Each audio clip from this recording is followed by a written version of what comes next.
Vous savez comment les personnages commencent à parler entre eux quand on écrit.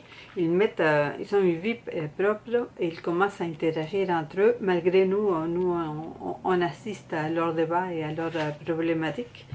Et il m'est arrivé une expérience curieuse. Deux de mes personnages ces deux femmes, se sont mises à interagir entre elles. Il y en a une qui est une itinérante et l'autre c'est le personnage principal. Le personnage principal s'appelle Anna.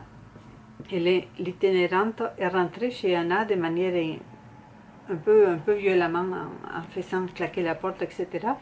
Et il y a eu une discussion entre elles. Et pendant que j'écrivais, elles se sont mises vraiment à interagir de manière indépendante de ma personne. Je n'étais plus que quelqu'un qui obéissait à la logistique de la conversation qu'elles avaient entre elles. Donc l'une a dit la phrase, et c'est la phrase que j'aimerais travailler, elle a dit, où est-elle ma phrase?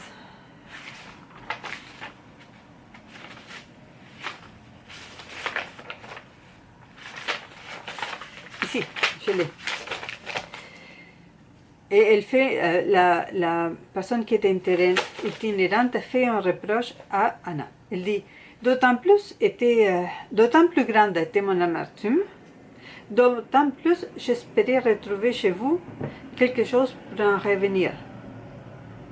Donc elle lui dit, d'autant plus mon amertume envers l'homme en général était grande, d'autant plus en vous regardant aller, j'espérais trouver quelque chose pour en revenir de mon amertume. Donc non seulement elle lui décrit sa douleur, mais en plus elle la rend responsable, Anna, de faire en sorte qu'elle puisse en revenir de sa douleur. C'est le moment où j'aime le plus, c'est quand les personnages commencent à interagir entre eux, indépendamment de ma personne. C'est là où il y a vraiment la vraie jouissance de l'écriture. On interagit avec des personnes qui répondent à une logique interne. Et c'est vraiment là où, moi, je trouve mon compte pour ce qui est de l'écriture. C'est quand les personnages commencent à agir entre eux sans ma présence. Et je vois plein de connaissances autour de moi et je vois plein d'interactions de mon quotidien qui se reflètent dans l'écrit. Et ça me fait comprendre aussi beaucoup, autrement peut-être je ne me serais pas autant attardée dans des petits détails comme ça. Ça me fait comprendre le monde autour de moi quand mes personnages réagissent comme le monde autour de moi. Et c'est là vraiment où je prends le plus de plaisir à écrire. Le personnage de l'itinérante est un personnage que j'essaie de rendre attachant, même si elle est brusque, étant donné sa condition. Elle se permet de parler ouvertement et de parler franchement. Et elle cherche beaucoup à attirer l'attention. Elle ne cherche pas du tout à plaire, elle n'a plus rien à perdre, elle n'a pas réussi à gagner rien dans sa vie, donc elle n'a plus rien à perdre. Donc elle ne cherche pas à plaire, mais elle se permet de dire les choses comme elle les pense. Elle a une certaine facilité pour le langage. J'essaie de la rendre attachante. Vous me direz si j'ai réussi.